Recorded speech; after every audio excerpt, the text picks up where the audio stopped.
ఎందుకులేండి సార్ నేను వెళ్ళి ఇప్పుడు దాంట్లో ప్రభుత్వ ఉద్యోగాల్లో ఈ చెయ్యట్టుందని చెప్పి 20% అంటే ఒప్పుకుంటారైంది. ప్రభుత్వ ఉద్యోగాలు ఎట్టాగు కులపరంగా వచ్చేది కాదు, చచ్చేది కాదు, సావనీని మా బతికేది మేము బతుకుతాంలే అని చెప్పాను. డాక్టర్ గారు తెలిసిన డాక్టర్ గారు కాబట్టి, అంటే మనం ఈ ఫీల్డ్లోకి వచ్చాం కాబట్టి ఇవ్వచ్చు, కానీ నేను వద్దని చెప్పాను. లేకపోతే ఆ కోటా కింద ఏదో ఒకటి తీసుకోవచ్చుగా. బేసిక్గా ఇక్కడ ఓ రకంగా వికలాంగులలో చిన్న వైకల్యం ఉన్నా సరే వాళ్ళకి పెన్షన్ ఇవ్వడం అనేటటువంటిది నీ బాధ్యత.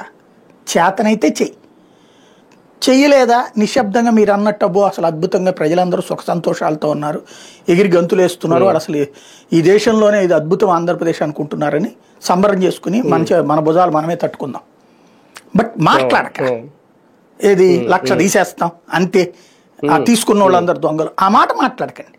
కనీసం మినిమం రెస్పాన్సిబిలిటీ నేను అనేది, అది మినిమం బాధ్యత. సరే మీరు చెప్పినటువంటి కారణంగా, మీరు తీసేసిన కారణంగా అది మంచి జరిగిద్దా చెడు జరుగుద్దా కాలం మీకు డిసైడ్ చేస్తుంది. మాట నోరు జారడం అనేటటువంటిది కాలు జారడం కంటే ప్రమాదం. కాలు జారినా పర్లేదు కానీ నోరు జారద్దు అంటారు. ఆ నోరే అక్కడ ప్రమాదం. ఎందుకు ఆ మాట మనకి అవసరమే ఉంది అందులో.